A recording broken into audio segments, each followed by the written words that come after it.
বিসমিল্লাহির রহমানির রহিম। আসসালামু আলাইকুম ভিউয়ার্স, আমি ডক্টর কাজী মোহাম্মদ রাকিবুল হাসান। অনেকের মনে প্রশ্ন থাকে যে হিপ রিপ্লেসমেন্ট বা কোমরের জোড়া বদলালে আসলে আমরা কি হাঁটতে পারবো। আসলে এই বিষয়টা সম্পর্কে আমরা একটু জেনে নিই।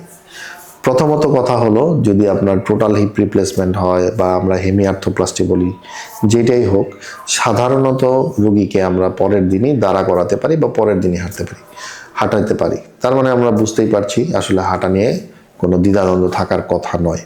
আসলে ব্যাপারটা কি হয়, যখন আপনার একটা টোটাল হিপ রিপ্লেসমেন্ট হয় বা হেমিআর্থ্রোপ্লাস্টি হয়, মাত্র একটা অপারেশন হলো, আগের দিন একটা ব্যথা থাকে রোগীর, ব্যথার জন্য কিছু মাসল স্টিফ হয়ে থাকে বা রোগীটা সহজে মুভ করতে চায় না, বসতে চায় না। এই জন্য প্রথম দিনেই পরের দিনই দাঁড়া করানোটা অনেক সময় একটু কষ্টকর হতে পারে রোগীর জন্য। এই জন্য আমরা যেটা করি, প্রথম দিন তাকে যদি আমরা দাঁড়া করাই, তাহলে একটা ওয়াকারের সাহায্যে বা কারো হেল্প নিয়ে সে ধীরে ধীরে দাঁড়াবে।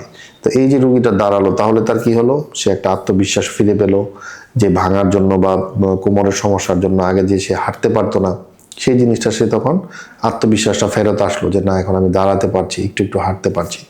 তারপর কি করব, আমরা ধীরে ধীরে তাকে হাঁটানো শুরু করে দিব। এক সপ্তাহের মধ্যে যখন ব্যথাটা আরেকটু কমে যাবে, তখন সে হয়তো হাতে একটা স্টিক নিয়ে বা একটা ওয়াকিং এইড দিয়ে ধীরে ধীরে হাঁটতে পারবে, বাথরুমে যেতে পারবে, হাইকমোড ইউজ করতে পারবে, এই কাজগুলো করতে পারবে।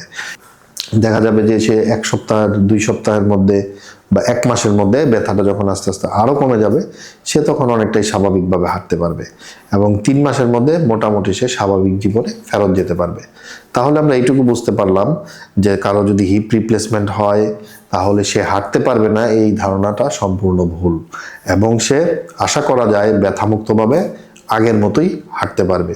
তাহলে যেই ভুলগুলো আমাদের সমাজে প্রচলিত, এগুলো সম্পর্কে আমাদের সতর্ক থাকতে হবে। 1 নাম্বার ভুল থাকে যে আমি বোধহয় আর এই জীবনে কখনো আগের মতো হাঁটতে পারবো না। এটা সম্পূর্ণ ভুল ধারণা। আপনি আগের মতো হাঁটতে পারবেন এবং আগে যেরকম ব্যথা ছিল এখন বরঞ্চ আপনি ব্যথামুক্তভাবে হাঁটতে পারবেন। আরেকটা ভুল ধারণা থাকে অনেকের যে আমাকে মনে হয় মিনিমাম 6 মাস 1 বছর বিছনাতে শুয়ে থাকতে হবে। এই ধারণাটাও সম্পূর্ণ ভুল। যদি সবকিছু ঠিক থাকে, আমরা অপারেশনের পর দিনই রোগীকে দাঁড়া করাবো, পরের দিন থেকে সে হাঁটা শুরু করবে। তাহলে আমরা এতক্ষণ এইটুকু বুঝতে পারলাম, হিপ রিপ্লেসমেন্ট করার হয়ই তার রোগীকে দাঁড়া করানোর জন্য, রিপ্লেসমেন্ট হয়ই রোগীকে হাঁটানোর জন্য। তাহলে এটা নিয়ে আর কোনো দ্বিধাদ্বন্দ্ব নয়।